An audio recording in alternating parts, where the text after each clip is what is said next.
حضور میرا سوال ہے کہ قرآن مجید میں ہے کہ اللہ تعالیٰ نے فرشتوں کو کہا کہ حضرت آدم علیہ السلام پہ سجدہ کریں، تو ابلیس نے سجدہ نہیں کیا، تو کیا پھر ابلیس بھی پہلے فرشتہ تھا؟ ابلیس فرشتہ نہیں تھا، ابلیس شیطان ہی تھا۔ مطلب ہے کہ اس نے انکار کرنا تھا۔ جب اللہ تعالیٰ کسی اس کو بھیجتا ہے، نبی کو کوئی روحانیت پیدا کرنے لگتا ہے نا، اس وقت حکم دیتا ہے ایک فرشتے کو، اور وہ سارا جو ماحول ہوتا ہے، فرشتوں کا ہزاروں فرشتے ہیں، اور اس سارے ماحول میں یہ ہوتا ہے کہ اس کی اطاعت کرنی ہے۔ وہاں اچھے اور برے سب لوگ شامل ہوتے ہیں، سب کو حکم ہوتا ہے کہ اطاعت کرنی ہے۔ جو اچھے لوگ ہوتے ہیں وہ اس اطاعت میں آ جاتے ہیں، جو برے ہوتے ہیں وہ انکار کر دیتے ہیں۔ مختصر بتا رہا ہوں تمہارے لیے تاکہ سمجھ آ جائے۔ اور ان بروں میں وہ ابلیس شامل تھا، جس نے کہا کہ تو اعلان تو کر دیا اللہ تعالیٰ نے کہ سجدہ کرو، لیکن میں کیوں کروں؟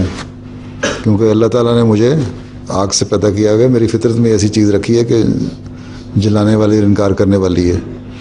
انسان کو اللہ تعالیٰ نے مٹی سے بنایا ہے، اس کو دونوں طرح کی فطرتیں دی ہیں، اور میری فطرت اور بالکل اس سے۔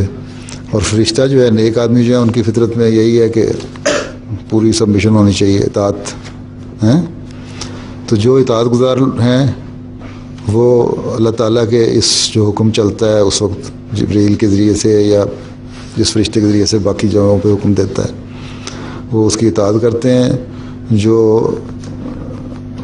انکار کرنے والے ہوتے ہیں، وہ ابلیس کے پیچھے چلنے والے، وہ انکاری ہو جاتے ہیں۔ اس کا مطلب یہ نہیں کہ ابلیس بھی فرشتہ تھا، یہ ایک مثال ہے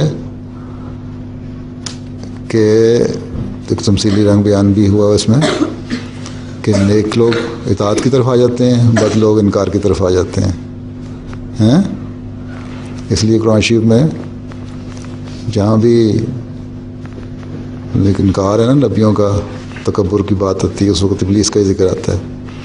اور پھر جب مقابلے میں کھڑا ہوتا ہے، لوگوں کو برگلاتا ہے، تو وہاں شیطان کا لفظ آ جاتا ہے۔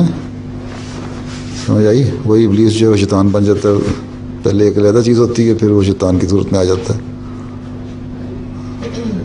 سمجھ آ گئی؟